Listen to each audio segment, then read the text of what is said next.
Oh, hi, podcast listeners. There's many ways you can listen to the Real Nerds podcast. You can subscribe on iTunes. You can also subscribe on Stitcher Radio. You want to send us a Twitter message? You can do that. It's so easy, at Real Nerds. Like us on Facebook, Real Nerds Podcast.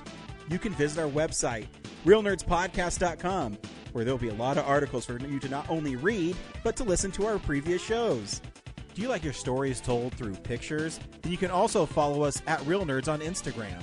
You can also call us, 720-6nerds5. Thanks for listening and enjoy the show.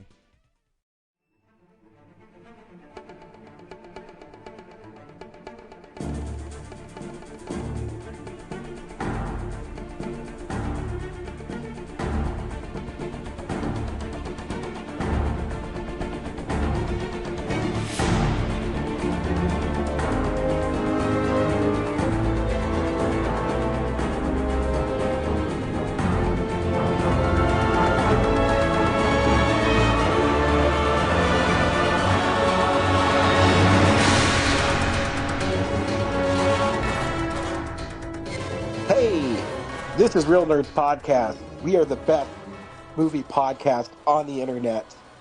I am Ryan. I am joined by my hetero life mate, Brad. What up? Brad, how are you today? I'm doing all right. Just getting caught up on things. How you doing? As you can tell, I definitely am sick, like I said last night. What's with that? Every time you fly on a plane, you get sick, buddy. I know, bro. Like, I have I don't know, and it's always sinus. Like, I don't feel bad. Like, I don't know how to describe it. I don't feel bad. That's what I had like last week yeah. I had a scratchy throat, but like it never went anywhere further like it usually does. Yeah, same. When I was in Virginia with my kid, he had a stuffy nose, but he never had a fever, and he never told me that he felt really bad. And I think I got the same thing he did. Like, I don't feel bad. I just sound like I'm a fucking idiot. And it's every time I freaking travel. It's humanity just spreads germs. Yeah. It does. I'm glad I sat next to you yesterday because I'm pretty sure 5 days from now I'm going to be like, my sinuses don't feel good. No, it's definitely what's going to happen. Man, yeah. But what are you going to do, right? Just perfect luck for you to have this situation when you're talking about one of your favorite movies ever. Yeah, I pulled a butthead move. I don't know. So this week, we should have probably seen Civil War, but I really didn't feel like seeing that type of movie. And I mean, I'll see it eventually because it looks interesting. But Spider-Man, the cinematic Spider-Mans are being re-released in theaters. And every Monday for the next, 8 weeks. Yeah. So I decided that would be a perfect opportunity to review one of my favorite films ever. 2002 Spider-Man is our film of the week. We'll recommend the film or not, play the trailer and spoil a 21-year-old movie. Recommend the film or not? Are you kidding me? Yeah, I know. We should probably just talk about it. I don't know, because I was talking to you yesterday, and I said, man, I don't think I've seen this in theaters since it came out. I mean, I think I saw it 5 or 6 times in the theater when it came out. I own every, what would you call it, version of it on home video. I have 3 or 4 DVDs, 3 Blu-rays, and just 1 set of the 4Ks. But yeah, Spider-Man's my favorite character. Spider-Man was one of the coolest experiences I've ever had as a moviegoer. And I thought it was a really cool time to revisit the film. And it was almost sold out. It might have been sold out. When we got tickets, when they came out a while ago, there wasn't very many people in the theater. Then yesterday, man, it was packed. Yeah, it's close to sold out, I think. So, I mean, 4:00 on a Monday. It's like, I don't know how this many people found the time. Like, that's how popular Spider-Man is. And it seems, I'm surprised they haven't exploited, these movies before. putting him out because he is the one of the most beloved characters ever. And I mean, it's evidenced by how well all his movies do. So yeah, it's interesting that they didn't, put them out before, Yeah. had director's cuts of it or whatever. And I think it not being in theaters regularly, for the past 20 years also, contributed to, hey, it's out. I gotta go see it. Yeah, 4 o'clock on a Monday. Yeah, but the other movies are being sold really well too. Um I didn't buy them all at once because my schedule. I have to make sure I can actually go to the movie. Um, and so I started just picking up some random ones again. And I got Far From Home, and it's about the same amount of people that were in Spider-Man. Hmm. So I'm excited. I like that he's back in the public consciousness, and I hope that this is a build-up to at Comic-Con. They're going to announce the new Spider-Man movie, which would make me happy. I figured the first three, and maybe like the Amazing Ones would probably sell well just because they don't end up in the theater a lot. And I figured like the most recent three would be like, oh yeah, I just saw those like 3 to 4 years ago, so no big deal. But yeah, apparently it doesn't matter. Yeah, it's cool as a Spider-Man fan. It's awesome, but too, time goes by so fast because they were putting out a new Spider-Man in MCU. I mean, there was a time that Spider-Man had a movie every year from like 2016 to 2021 with one break in 2020 for the COVID pandemic. Yeah. Between his appearances in the MCU and his animated films, he kept popping up.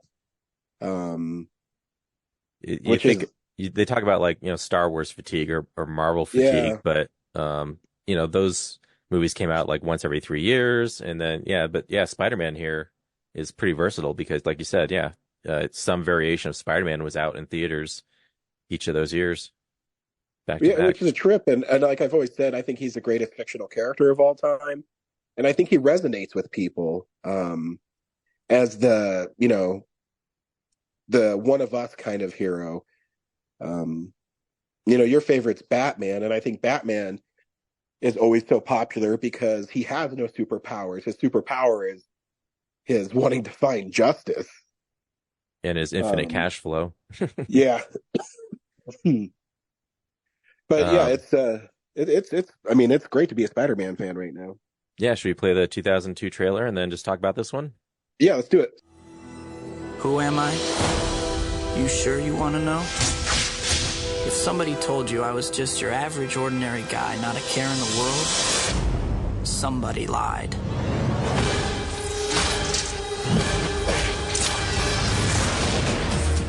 Truth is, it wasn't always like this. There was a time when life was a lot less complicated. Can I take your picture for the school paper? Sure. In this lab, we have 15 genetically enhanced super spiders. There's 14. One's missing.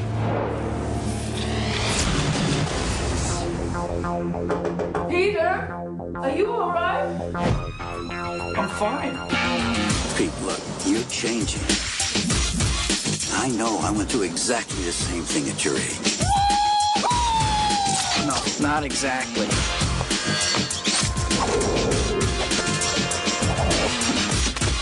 Wow. Peter, may I introduce my father, Norman Osborn? Great honor to meet you, sir. Harry tells me you're quite the science whiz. I'm something of a scientist myself.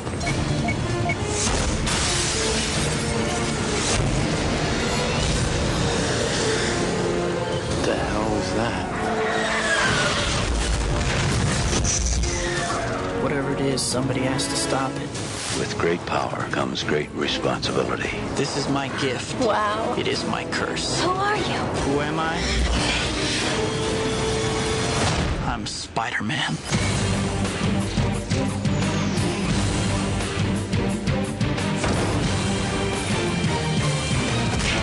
Do I get to say thank you this time?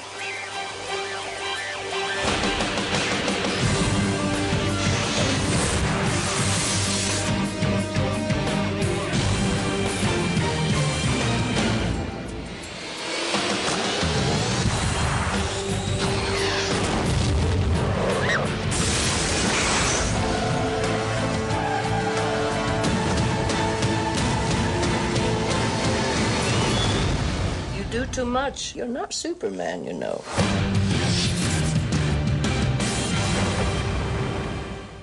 But it wasn't always the case, Brad. Spider-Man had a bumpy road to get to the big screen. I saw this film at midnight the day it came out at Denver West, RIP, Denver West United Artists. And I remember vividly, because I'm sure you're like me, your favorite characters, properties, you want to do well so you can see more. And so I saw it at midnight, which meant I got home probably 2:30, 3 in the morning. And I had to go back. I was a head waiter at Outback at the time, and I had to balance the books, quote unquote. So I had to go in before the restaurant opened and made sure all the cash and all the credit cards we had from the night before balanced. And I remember saying, man, that show was sold out. That's pretty awesome. And I went to the Outback, was at the top of the Denver West parking lot. And as I was driving, the line to see Spider-Man at like 8 in the morning went all the way to soundtrack at the end of the parking lot. And I'm not talking about, it's just next door. That's like a good, half a mile, quarter of a mile.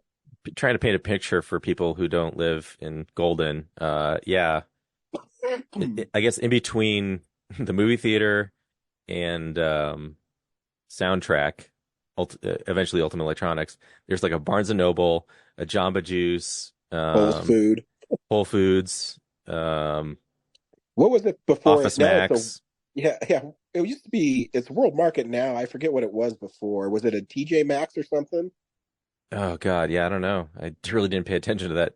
A couple of those stores. It's a DSW now.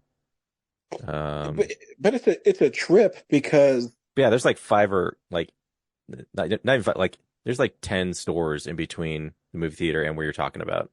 Yeah, that style is. I mean, you won't have it anymore now because you have reserved seats and stuff.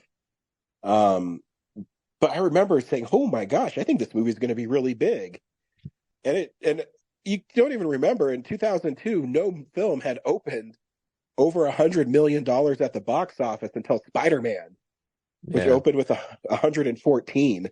I can't even imagine people in this day and age like having the patience to stand there like in that long of a line for a movie. Did you do it? I remember the first time I really did it was for The Phantom Menace in 1999. Yeah, at Denver West. I remember sitting in line and then getting in early because we helped Joe's girlfriend Beverly, who was the manager there. And so we skipped everybody in line. It was awesome. But yeah, anyways, just some context of how cool Spider-Man is. And if you don't know the film, it's the origin story of Spider-Man, also of the Green Goblin, and they fight. But what is really cool, and I was talking to you yesterday, the movie still, I mean, it's one of my favorite films, so I'm always going to love it, but it holds up so incredibly well. Because how innovative it is and how fresh it still feels when you watch it. Yeah, the other context is like in this time, 2002, like the only other like great superhero movie of this era is like X-Men. Like, they don't even have the other Marvel, Daredevil, Punisher. Like, no, those are out yet.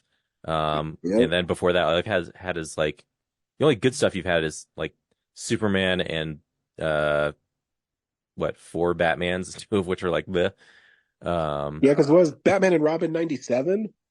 Yeah. So even then you had a huge like gap between, I mean, I think Blade came out in 98. Oh yeah, there's Blade, yeah.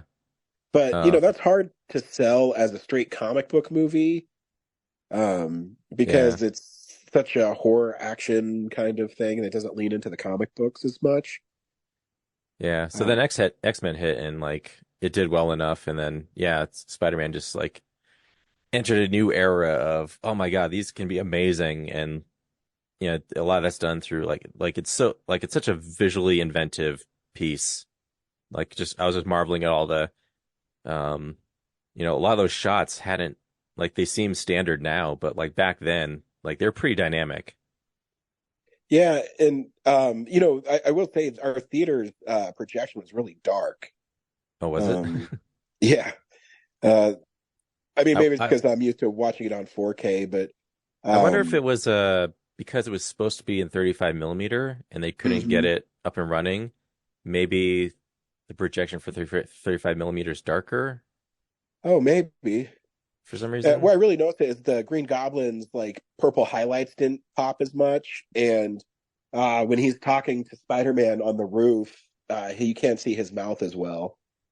Um, But then again, I also so wonder, just like, like at home, I imagine it's just brighter because you have like a 4K rear projection oh, maybe, yeah. TV. So maybe that's like, the front projection. It could also be like they didn't, like they had it set for 35 in the last minute, didn't set like the brightness back or something. I Oh, don't know. maybe.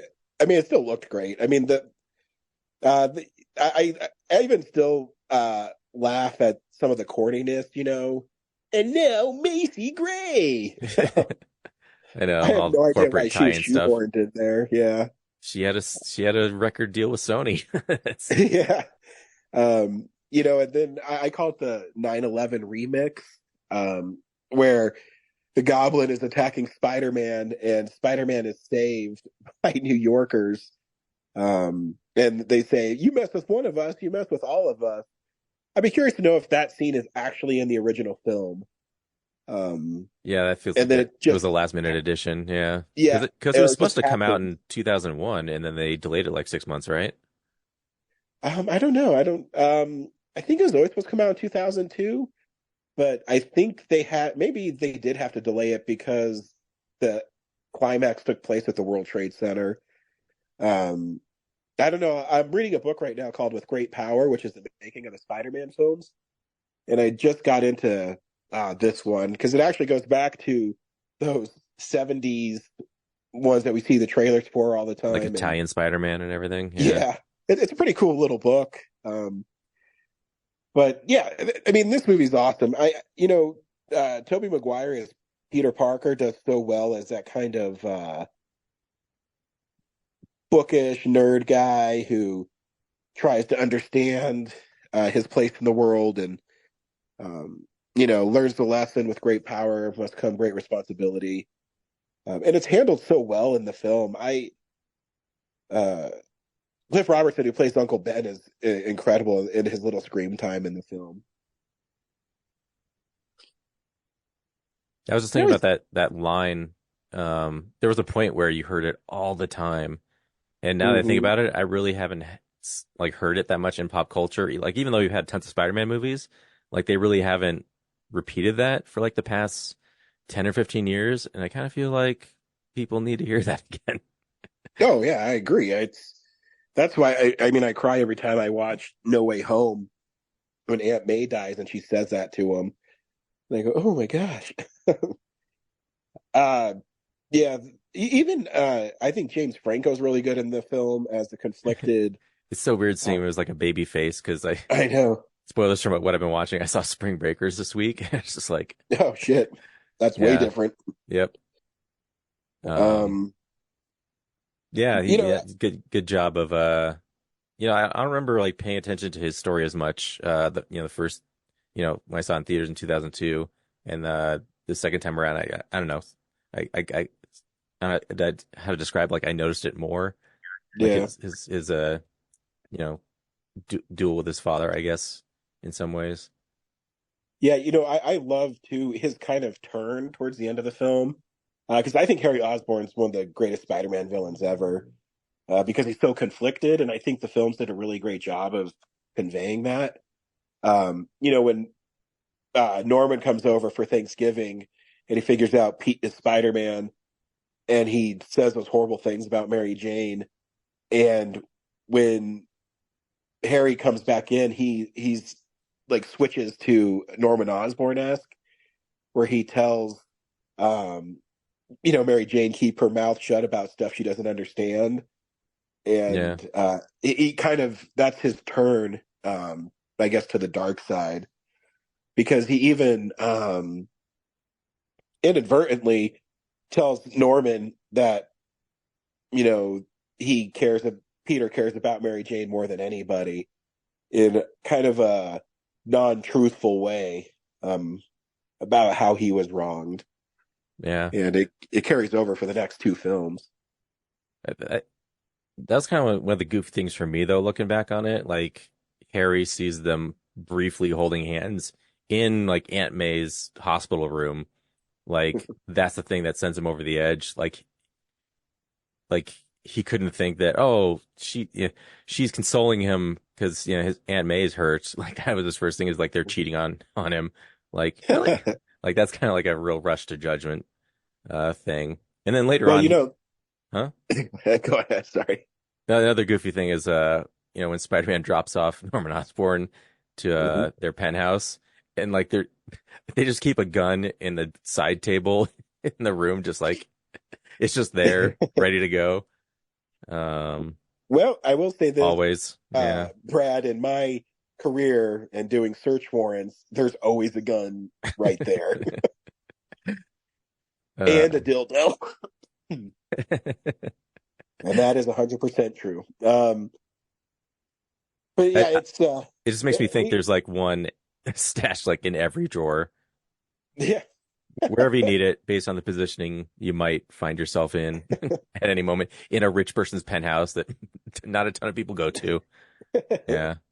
I know every time I see when, Pete lays down Norman's body, my mind immediately goes to Spider-Man 3 when his butler goes, oh, God. Harry, like the worst exposition. I would have just cut that. I have no idea why they left that in the movie.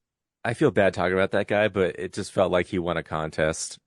Like Sony, like he collected enough coupons. We got to put him in there. We got to honor the deal. Funny story. It's Bill Paxton's dad. Oh.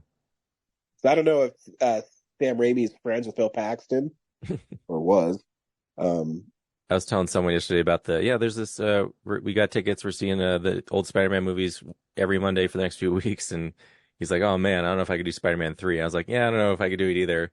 And then I brought up that scene of like, I'll never forget that old man's delivery of, basically like if he just told Harry Osborn that the night prior. of, we could have saved him a lot of Maybe trouble. He would have been a Goblin Jr. Yeah, I know. Could have resolved that in the first movie. Anyway, it's just like, I always read that as like Sam Raimi was so pissed off at having to shoehorn Venom into his movie that he's like, I'm just gonna make this the worst. Spider-Man 3 isn't that bad. There's not overall, but I feel like there's parts of it where he's just like, oh, fuck this. Oh yeah, there's parts of it that definitely don't hold up as well. That's one of them. I always tease people because everybody loves Venom for some reason. That's literally Venom's story. So I don't know why people always get rag on how Venom is they don't like Venom in there. And I mean, he was shoehorned in, but that's literally his story. He's a rival reporter and Spider-Man exposes his secret and he turns into Venom. Yeah, I think it's also too, apparently, the people who like these movies hate comedy. So when you have Spider-Man dancing in the streets, that's going to piss him off. And I was wondering, I haven't bought a ticket for Spider-Man 3 yet, but it's because of the meme culture. Does that movie become more acceptable now? Because, it's in the new Spider-Man animated movie and it's probably coming back around. Yeah. But it was like so hated that opening weekend when they saw that. I remember just like all the internet stuff was just being like, after 2 successful movies, they were ready to like crucify Sam Raimi for that one scene. Yeah, what I always say too is I think people misread that scene too, because it's Peter's perception of himself at that point. And if you look at the people are around him, they look at him like he's a doofus. Yeah. So it's part of what the symbiote does to him. But it's all good. I do too. I love the climax in the original Spider-Man, where the Green Goblin gives him a choice, save the kids or save Mary Jane. Yeah, I told you this before. It's funny how in my mind the whole battle seemed more epic, but it's really like very intimate. Yeah. by today's standards, you know. And, you know, I think surprisingly pretty violent too. Yeah. You know, the hits really connect in it.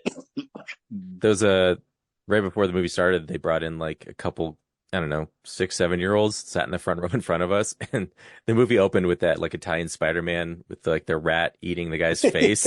Yeah. I was like, I don't know if they should use this for the, and then yeah, like Norman Osborn gets impaled by those glider blades. I was like, huh. In the dick.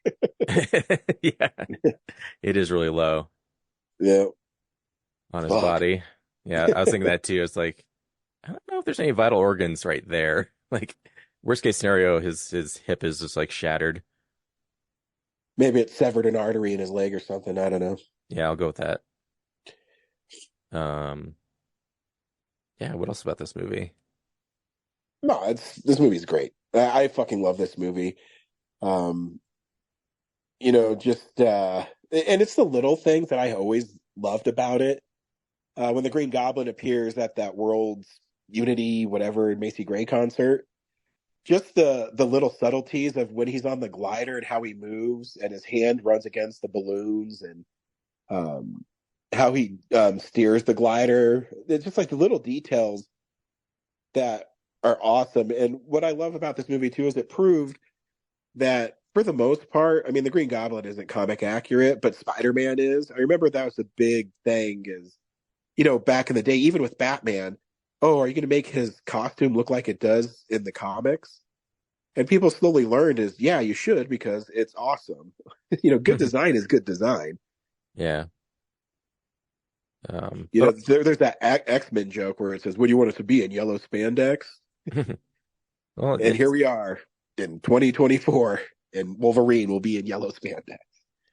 Yeah, but even then, like they've upgraded it. You know, they've added better details because you know if they've done yellow spandex in like the 70s and 80s, and yeah, it looks goofy as hell. But yeah, there's just like a balance of trying to like make it look good for film and then honoring, you know, the lack of detail on the page. Yeah. I think that's the thing is like on the page, you know, for a long time it was just, you know, 4 colors and, you know, outlines. And then you've got the camera, which picks up tons of detail. So yeah, true. I think right now they figured out how to balance that of like, whereas, you know, when they're making Batman, you know, it's probably black just to hide all the shoddy effects that they had from the low budget they had at the time. You know, isn't that crazy to think that Batman didn't have a huge budget? Yeah, like the first one for sure. They went on returns, but yeah, the first one, yeah, I think it was like 50 million or something, which is still big for an 89, but not blockbuster big. Yeah, but not enough. Yeah, I know. Well, like minimum today is like what was Spider-Man's budget in 2002? Oh, I'm guessing probably 100 million. 140. I don't know. We can, you know, there's a great resource for this called IMDb. Yeah, yeah. Is what else were you looking at in 2002, Brad? What else did you think was cool? Like in general or Spider-Man? Yeah, just in general. Take us 2002. Gosh, I mean, that's the summer Attack of the Clones came out, so that's not that cool. I mean, when I saw the Yoda fight back then, it was cool, but watching the movie now it's tough for me. I haven't seen that in a while. Maybe I'll watch that tonight with Kellen. You know, Minority Report came out that summer. That was cool. Men in Black 2 came out. That was not cool. Lilo and Stitch was great. Road to Perdition. Yep. Austin Powers and Goldmember, not as fun as Spy Who Shagged Me. So the budget for Spider-Man is 139. Yeah, so pretty hefty. I mean, probably adjusted for inflation, probably 250. And ticket prices, I'm looking at my list of 2002 tickets. It's $6 for me. Oh shit. Yeah, so they made that money on a bunch of us seeing it for $6. Yeah, probably $7 for everyone else because I think I was still getting student price even though I was out of high school.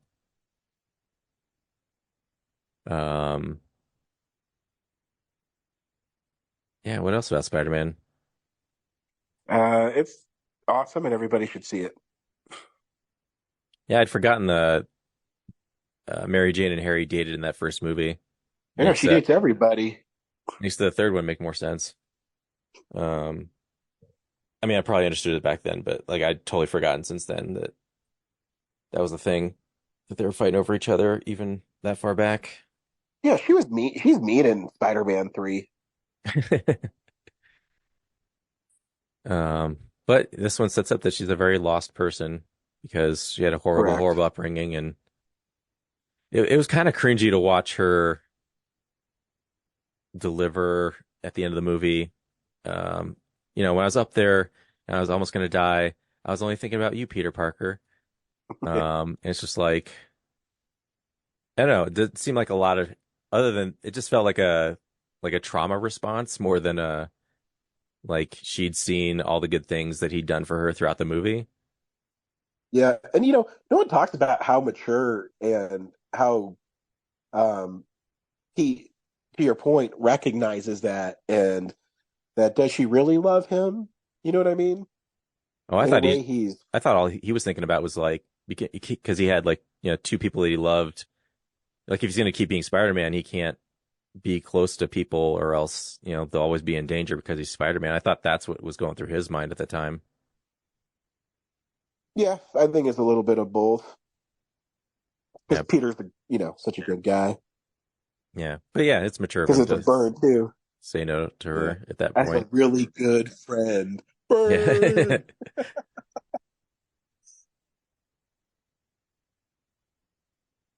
I will say the lady who sat next to me, she was young. I didn't say lady, I should say young woman. I sneezed in the theater and she said, "Bless you," which was really nice. And then she was really into the movie. And at the end, when Spidey is swinging through the city, she was clapping her hands. And I go, you see, even one person can make a difference. It's just cool to see that this movie still resonates that way. Because she had to have seen it before. Do you think she went into it cold? I don't know. No way to know without asking her. Yeah, I mean, I don't want to be that guy though. Have you seen this before? Yeah. Did you happen to notice that? But yeah, everybody should see Spider-Man. There's a screening for the true fans. You seem a little too young to have understood this movie in 2002. Oh, I will say something funny, totally off topic, but you just reminded me. When Kellen and I were in Virginia, we went to Busch Gardens, and we were getting on the train that goes around it. And the guy or the kid who did the safety announcement sounded like Neil Goldman on the Family Guy. He's going, and make sure you keep your hands inside the vehicle at all times. And then these kids got up and ran around, and then he started, he kicked the family off because they were being unsafe, and he's being super nice. He's like, "Sir, you need to step away from the train." I go, "Oh man, this is awesome. Fucking Neil Goldman deluxe." That's hilarious. It's great. Oh God, I wish you'd said something to him, like quote of the show to him, like as you left or something. Yeah, I know. But I felt bad for him. These people were being really mean to him because he's just said, "I'm just doing my job." Because I'm guessing there is some protocol that if they don't listen during the safety announcement and you get off and run on the tracks, that you can't be on the ride. Seems like a solid policy. Yeah. Yeah. So he's being picked on by these people. I felt really bad for him. He had to have been like maybe 16, 17 years old.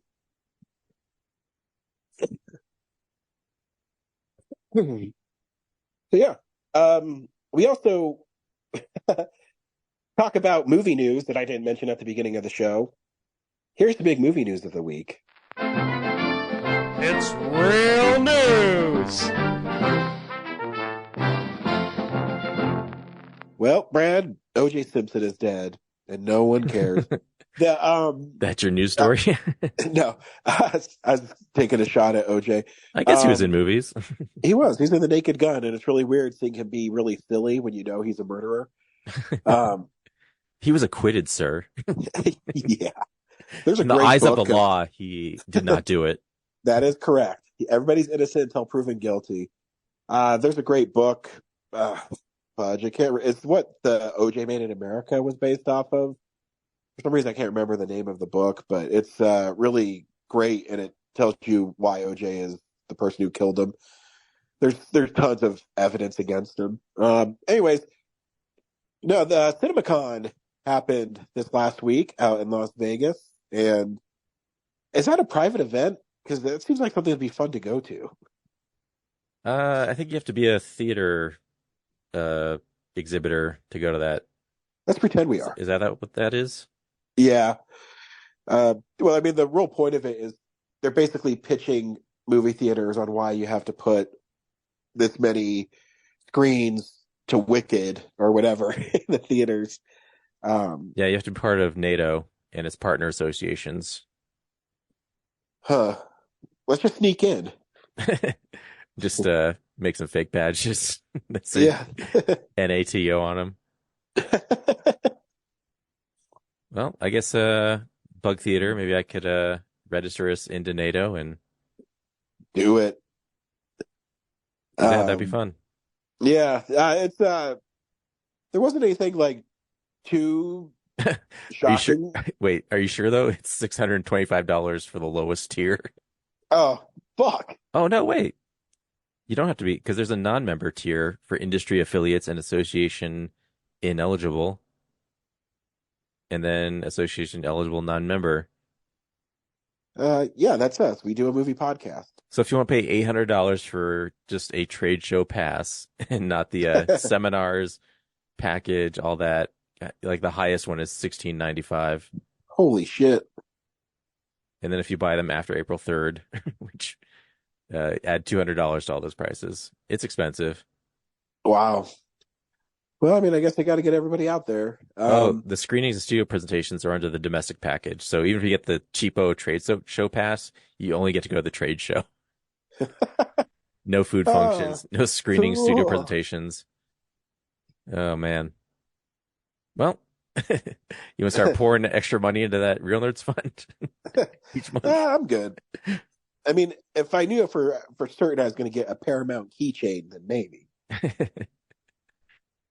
Let's get a booth there, and we're just going to have one business card. I don't think they have like booths. Well, that's what a trade show is. Well, for like podcasters, and like I think they only have booths for like Warner Brothers and Paramount stuff. That was an office joke when they're at the trade show and Michael just brings one piece of paper. Oh, sorry. And I said, "Are you sure you just want to bring one piece of paper?" And you went, "Pam, Pam, Pam." And you sneezed my tea. Do you remember that, Michael? No, I don't. Kind of sounds a little. Yeah. So CinemaCon happened. Yeah, and they just announced a few things. They're gonna Blumhouse is gonna.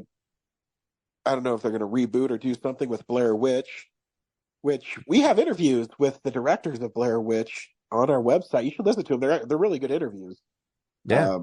I think the making of Blair Witch is way better than the actual movie. I think the movie is obnoxious. But the story behind how they made it and how it became a hit is really cool.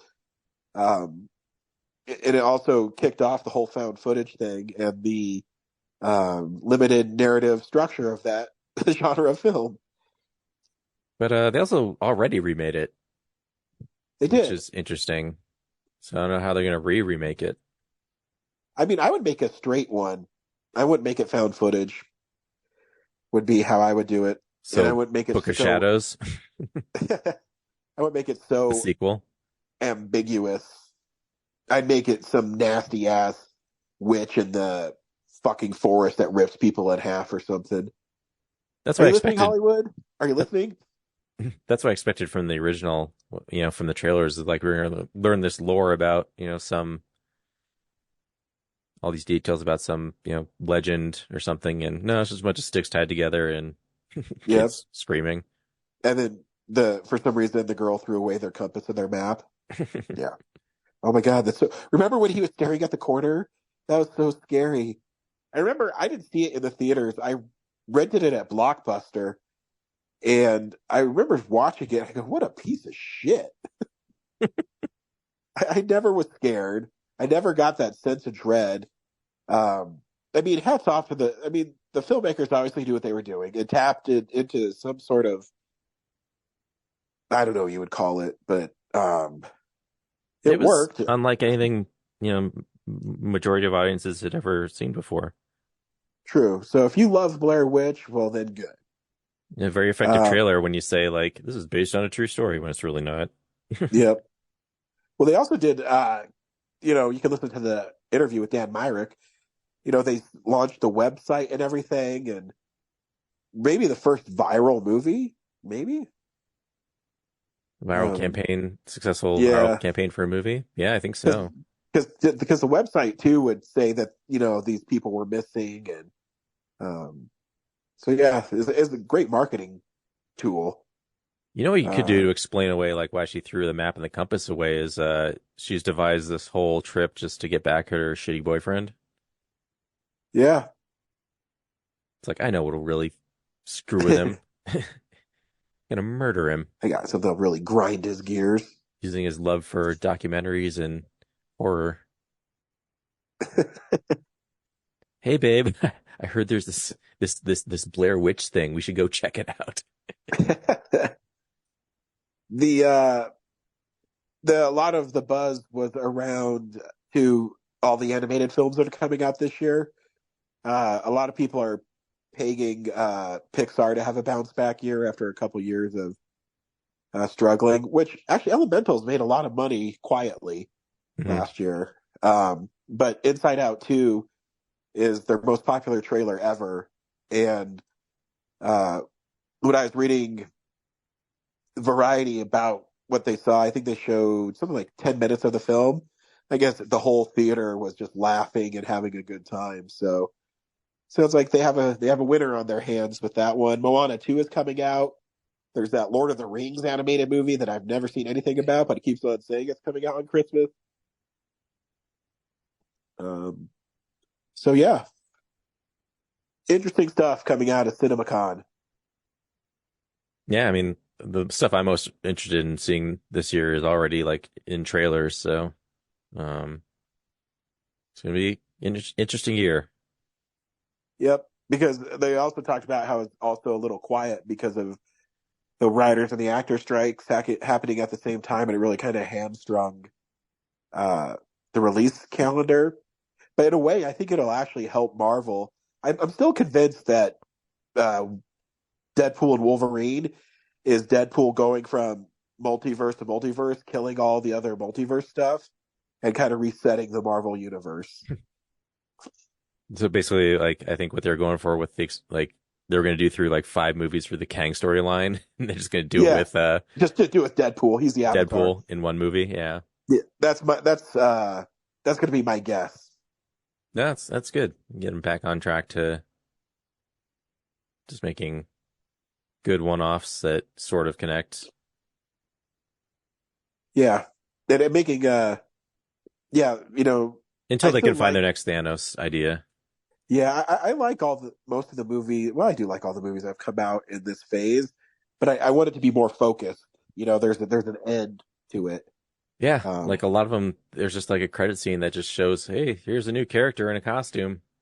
Not sure why or what it's building to, but there it is. It's in live action. I like to see it be focused. So enjoy this, nerds. Like, remember when Shang-Chi came out and like you got like de-hulked Bruce Banner back, and they're talking about the rings and everything, and then just like we're like 10 movies away from that and like nothing's connected to it. I know. And Shang-Chi was actually really fun. Yeah. So hopefully they revisit that world because I was interested. Anywho, we watch stuff throughout the week in a segment I call What We've Been Watching. So, this is the stuff we've been watching. Brad, what'd you watch this week? Why is it the weeks we do film explosions are the weeks where I see just like a ton of stuff? I don't know. I usually take a break kind of when we do film explosions. That's the opposite. That's funny. Yeah, I watch some stuff, but I play like video games and stuff like that. Yeah. So I'll just rush through a couple things. Going all the way back to Serpico, saw that for the first time. Whoa, Serpico! Be interested to see your take on it since you're an actual police officer. Yeah, I've never seen it. Oh, all right then. Yeah, it's for those listening at home, it's from 1973, so you may not even ever heard about it, but I just remember it from Jay and Silent Bob, which you quoted. That's the first time I heard it. But yeah, it's about a real life cop in New York who is dealing with like a corrupt police force, and all the trouble that that going through that was. Yeah, there's a great documentary. I forget what it's called, but it's about the corruption in New York City in like the early 80s. It's really fucking bad. Yeah. They were taking drugs and dealing them to drug dealers and killing them. They were their stuff. own gang, yeah. Yeah, it's a real thing. So, yeah. Yeah, when you think of like grimy 80s New York, that's a good portrait of it. The other thing I watched is supposedly a classic Martin Scorsese movie called After Hours. Have you seen that one? No.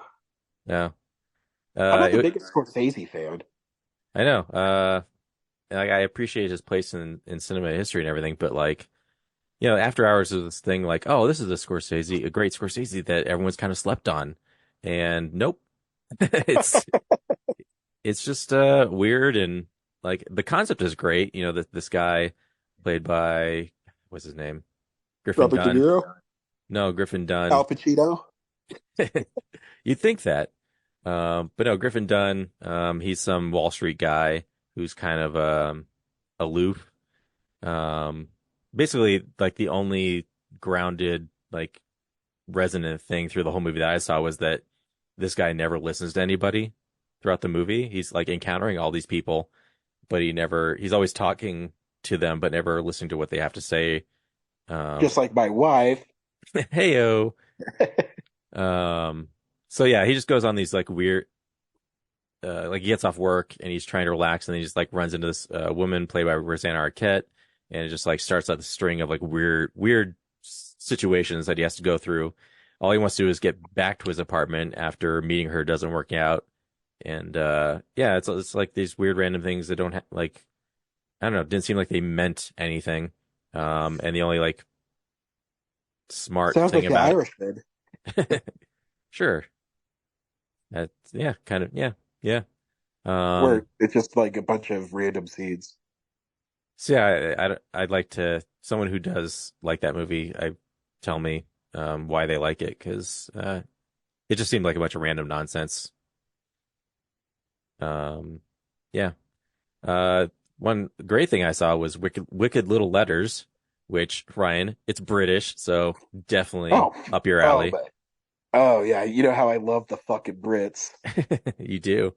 You love your tea and crumpets. Fucking A. But no, it is a fun movie about, I think it's set in like 1910, 1920.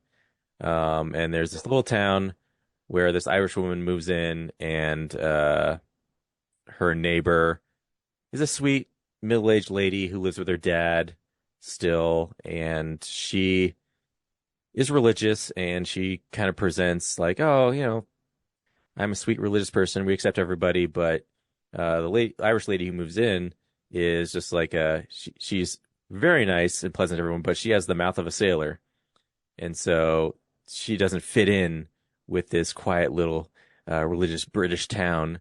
I think I've seen a trailer for this. Was this a Fantastic Festival? Yeah, maybe. I saw it at the Chez Artistes. I've seen a trailer for it somewhere. But yeah, so one day the nice British lady's getting these like filthy little letters that are like calling her a whore and all that, and the town doesn't know who's doing it. But if if you're smart, you kind of pretty obvious from like the get-go what's going on. And then for the rest of the movie is just it happens more and more, and then the Irish lady gets arrested and taken away from her kid, and there's a police force where an Indian woman, her dad used to work there. He died, I think, in the line of duty, and she's taken over. And because she's a woman in the police force in 1920, she's a woman police officer. Like that's her title. And yeah, she wants to investigate further, but the bumbling idiot men there won't let her do it. And so she has to find her way around to help this woman who she thinks is innocent of writing these letters. Astonishing when you think about that was only 100 years ago. Yeah, it really is. Like, it's even more depressing that so much progress happened back then in 20 years than is happening today. Exactly. Yeah.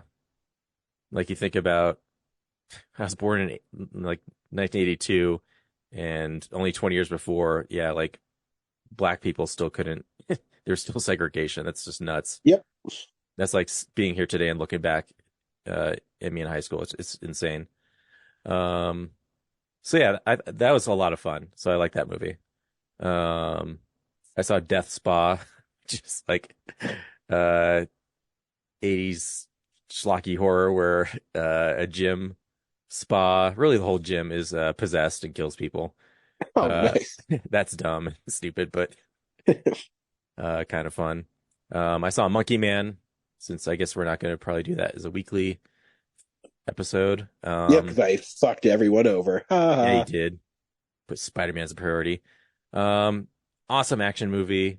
The dramatic part definitely is important as a story, but I just didn't get into it. Like, you could probably trim like 30 minutes of Dev Patel's character, he's from the slums. He gets a job in a restaurant washing dishes and just kind of rises up through the ranks. And meanwhile, there's like this oppressive government.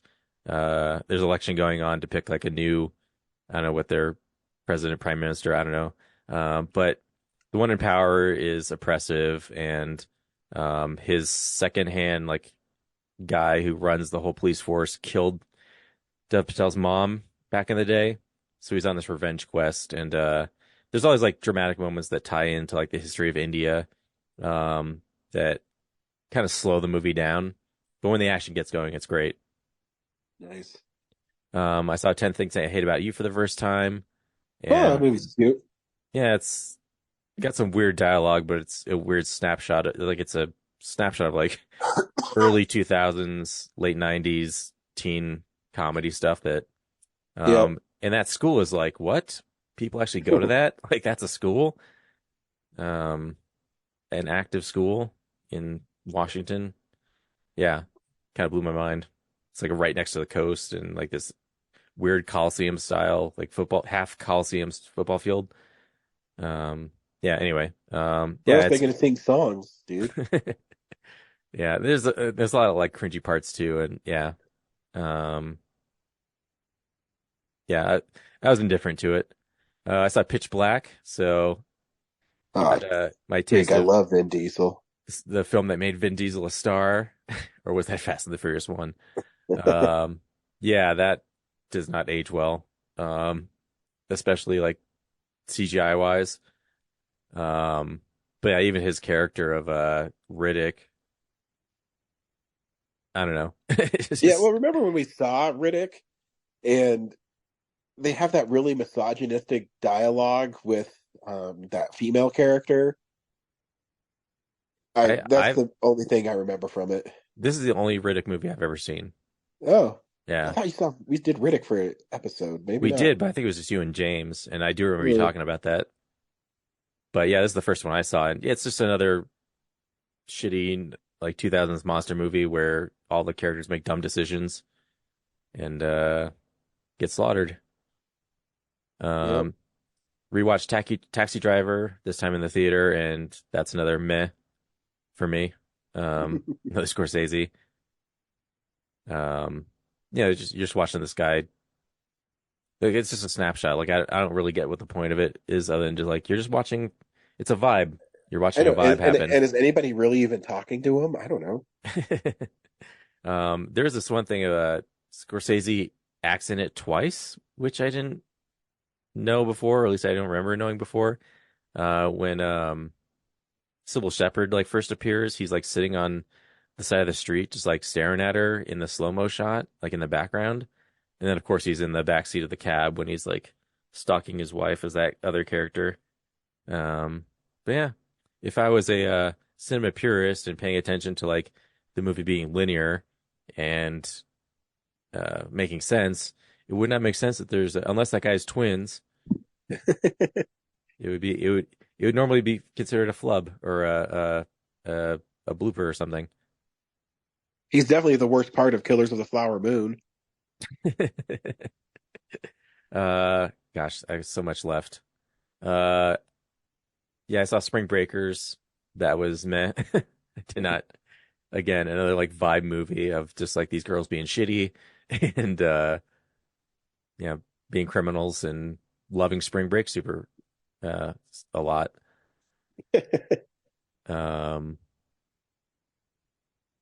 Yeah, and then I saw a documentary called Carol Dota Topless at the Condor at the Esquire, which is about a woman in San Francisco who was like a club dancer, and the documentary seems like it was she was like the first person to go topless in a club, and that kind of introduced like strip clubs to California or whatever. And it's interesting, but like that's really all there is to it, and it's kind of seems like it's supposed to be a documentary of her life, but I'd say like 3/4 of it are like the 60s and 70s, and then they wrap up her life in like 2 minutes at the end of like it's basically she got old and died from like the 80s onward, you know. Yeah, but kind of interesting, a little slice of the country at that time that I didn't know that much about. Are we gonna do a Civil War show? Probably not. I don't know yet. Maybe. Probably not. I'll talk about it anyway in case we don't. Yeah, I saw Civil War. Thankfully, not the movie I expected it to be. Very neutral. It's all about the journalists. They really don't dive into like specific politics on anything. Very fictionalized. But really only the good thing about it is like the tension. Like it creates a lot of great tension. Mm-hmm. Makes you really uncomfortable throughout the movie. And the action sequences are pretty good. But yeah, the story was like, okay. Some of these journalists are shitty opportunists, and other ones are, you know, doing their job properly and everything, and not, and respecting the people they're taking photos of. So, yeah, I think it's interesting. And the last thing I watched was I finally got it in the mail, Joysticks. Oh shit! Yeah, which is an 1983, another dumb 80s comedy where the plot is, you know, they have a video arcade, and there's a guy in town who thinks the video arcade is like not appropriate for kids. It's this wild video arcade that they got to shut down because it's the root of all sin in the town. It's going to corrupt their kids. It stars Joe Don Baker as that guy, who's like a powerful businessman who hates that his daughter goes to this video arcade and hangs out with all these, you know, gross nerds and jocks and dweebs and punks. And he's trying to get it shut down. And meanwhile, what's his find his name? His last name doesn't matter. Jeff runs the arcade. That he tell me he needs to come up with like $5,000 in a week or it closes. He doesn't. He just has to like prove to the town council that this stuff doesn't happen there. So he plots to frame Joe Don Baker by luring him into the arcade and then taking a salacious photo of them around like all the topless girls that hang out there and everything, and then show it to the town council to be like, see, he's the one who's actually the hypocrite here. So yeah, he, like the the movie starts. Uncle Rico's in it. He plays King Vidiot, one of the punkers who hangs out at the theater, but he's not welcome there because I don't know. And then there's what's the character? McDorfus. He's basically the Bluto of the crew, who's really good at the games, but he's gross to be around. Who else? Yeah, the arcade is like an arcade you would never see anywhere. It's really like they have like the big screen video games with like one giant joystick, 30 years before that's a thing. And they're all Pac-Man. Like every game is Pac-Man, basically, with reskin graphics, except for what's it called? Something Hollow. Ghost Hollow or something. Apparently that was a game that Nintendo was like coming out with that they loaned to the movie before it came out. I don't think that's true, but that's what the director said in the commentary.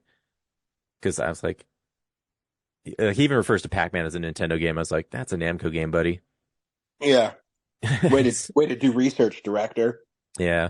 But yeah, it's just one of those movies where it's just like targeted to kids in the 80s, and like most of the girls are topless most of the time.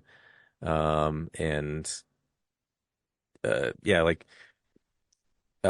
McDorfus just farts to get out of situations. What's this? The guy who owns Jefferson Bailey, who runs his big backstory is he runs the arcade, but he can't play the games because he has a traumatic game related past. And the traumatic thing is that he was hooking up with his girl in his like video game room, and her dad came in and like slapped her around.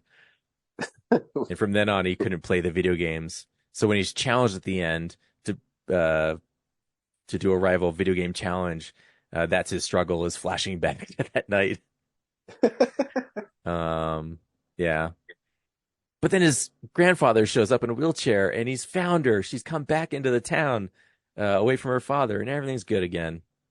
Nice. Yeah, it's stupid and great at the same time. Yeah. That's all I watched. Just so much. I'm sorry. It's all good.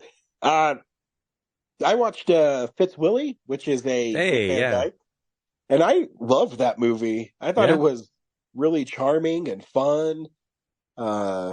He's great in it. I don't remember much because I watched it like on Netflix, I don't know, like 12, 15 years ago. Yeah. Yeah, he plays the butler who also runs a crime ring. But they only steal from other rich people to fund the lifestyle of this woman who husband was supposed to be super rich and take care of her, but it turns out he was broke. So Fitzwilly's dad was the butler before too. So he steals from other rich people to generate money so this woman can live the lifestyle that her deceased husband intended for her to live. That's right. Yeah. So he's basically becoming her benefactor for all the years that he's employed her. And then they have kind of an Ocean's 11 huge caper at the end to get $100,000 from a department store. And it's just a really fun movie. And I had a blast watching it because it's definitely in Dick Van Dyke's wheelhouse. He's funny. There's some physical comedy in it, and he's charming. It's a fun movie. It's one that I got last year for Kino Lorber's sale, and I'm doing this thing where I'm just I randomly assigned numbers to all the Blu-rays that I own that I haven't watched, and it picked that one, so I was excited. I also rewatched Deliver Us from Evil, which is a Scott Derrickson film from Colorado. He directed Sinister, and he is a writer on a lot of things. In it, Eric Bana plays New York Police Department sergeant, and he's investigating these men who came back from the Middle East from the war, and they're behaving in unusual ways, and it leads into kind of a possession movie. Well made. If I had one complaint, there's nothing really shocking or that memorable about the horror aspect. But there's a couple police officer moments that they get right about the toll that the job takes on you if you don't take care of yourself. So it can be a little more evil. Yes. So it is interesting seeing that again. And then I also watched Attack the Block, which that movie came out in 2011. Can you believe that? Yeah. And when you see John Boyega, he looks like a teenager in it because he is. Yeah. But just super young. And I mean, the film's about these aliens that crash into the thing they call the Block in England, which I'm guessing is their like projects where people that don't have as much money live in these not nice apartments, and there's an allegory there of the police not helping them, but they're also criminals. So but they're a product of being in the Block, but they have to want to protect it too. And the monsters, I forgot how gory it was. I hadn't seen it in a really long time. Yeah, I haven't seen it since 2011, I think. Yeah, it's the first time I saw it since the theaters. It was one of those, I don't know why I didn't get it on Blu-ray when it came out, but it's another one that when I saw it used, I got because it was like $4 or $5. And I still really liked it. I liked it when I saw it. I liked it when I watched it again. The creatures in it are pretty creative. And there's some really cool visual things. And some of the gang members, the kids, meet some pretty gruesome death. So they don't pull punches just because they're younger kids. I think I passed on like the Blu-ray when it came out, but I think because I thought like there'd be a better version because it was such like a cult hit. Yeah, so it's an early Blu-ray, and there is some crushing of the black, and it kind of gets speckled throughout, so it's definitely doesn't have a very high resolution, if that makes sense. Yeah. If they made a 4K of it and they smoothed it out, it'd look amazing. And the last thing I watched, I actually saw in the theaters yesterday before we saw Spider-Man, the 45th anniversary of Dawn of the Dead. Was playing at Alamo, and it was cool to watch it again. I hadn't seen it in a really long time, and it's still one of my most favorite horror movies. Had you seen it in the theater before? No, I had never seen it in the theater. Yeah. So I was pretty excited to see it in the theater as well. The only bummer is there's this couple in there that was laughing all the time at stupid things. And I don't know if it's because they were uncomfortable with the horror aspect of it. Because, the thing with Romero films is there's some acting in it that's not the best because he gets, he makes independent films, so they're not all going to be accomplished actors. But all his films have this uncomfortableness about the film. There's a social commentary, usually, and there's always this looming sense of dread, even though what people think of zombies, nowadays with The Walking Dead or Dawn of the Dead remake where they're all crazy running zombies wasn't a thing back then. So, the film is a sequel to Night of the Living Dead, and it opens with the beginning of the plague and what people are doing and how they're going to get out of their situation. And, the police go to a project and it's full of Puerto Ricans and African Americans. So they're there to bust somebody, but they find out that the dead have infiltrated it too. The gore effects are obviously the highlight of it too. It's kind of silly cartoon color though. The blood looks like paint. The zombies have a blue tint to them. But yeah, the movie's great. And I hadn't seen it in a while, and I forgot how propulsive it was and how it moves really quickly. I think it's over 2 hours, but it definitely doesn't feel like it. There's a lot happening in it, and yeah, it's just a really great movie. And have you seen the original Dawn of the Dead? I think I have. I don't remember. Maybe just the what's the one from like 85? Day of the Dead? That's probably, yeah, I think that's what I'm thinking of. I mean, I did pick that for one of our films of the week during COVID. Yeah, that's probably it then.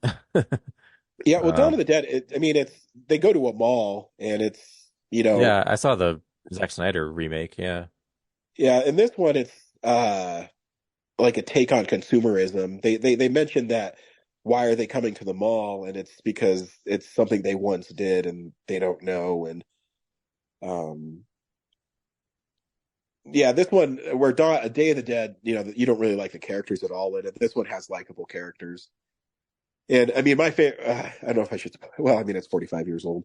There's a part at the end where one guy's going to kill himself, but then he realizes that he wants to live, and they play this, I want to say it's, like, if I had to pick a 1979 theme for Captain America, it would be this theme, because the music does not fit the rest of the movie.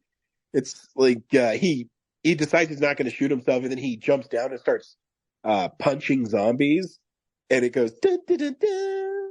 I guess like A-Team. Yeah, it sounds like the A-Team theme. And that's what he does, and it's like really out of place, but it works really well, and you laugh at it because he's just like kicking zombies and knocking them over and shit. But it's fun. Definitely check it out. That's all I watched. Next week we're seeing Abigail. Will be our film of the week. Okay. Yep. I want to see it. It's by the Radio Silence guys. I heard it's really good. It's right now on Rotten Tomatoes, it's at 93%. So yeah, it's fun. I liked Ready or Not, so yeah, it kind of looks like a vampire version of it. Yeah. It's kind of the same premise. But I want to see it, so that's what we're doing. Yeah, real quick, I forgot to mention, I'll be up in Wyoming for Wyoming PopCon. And right. Yeah, that'll be the last weekend of April, so come say hi. Yeah, we'll have stuff there. Well, you'll have stuff there. Yep. I'll be working. Just me. So, if you've always wanted to meet Brad, just I doubt, I'll be there representing. I do. Well, thanks for doing that, Brad. Yeah, I need like a little weekend excursion, so interesting. It's in Casper, Wyoming, so all of our Wyoming fans, check it out. Heck yeah. Until next week, we'll see you at the movies. Life is a great big day. Wherever there's a hang, you'll find a Spider-Man. Thanks for listening to Real Nerds Podcast, a Nebulous Visions production. Stream or download episodes, read articles at realnerdspodcast.com. Stream us on Apple or Google Podcast, Stitcher, Spotify, or iHeartRadio. Follow us on Facebook, Real Nerds Podcast. Twitter and Instagram, @Real Nerds. Watch us on YouTube, Real Nerds Podcast. Email us at realnerds@gmail.com. Call us at 720-6nerds5. Thank you to Sparks Mandrill, Mike at Plan 9 Studios, and Bolognium for all of our groovy theme songs. And that's how you fucking do it!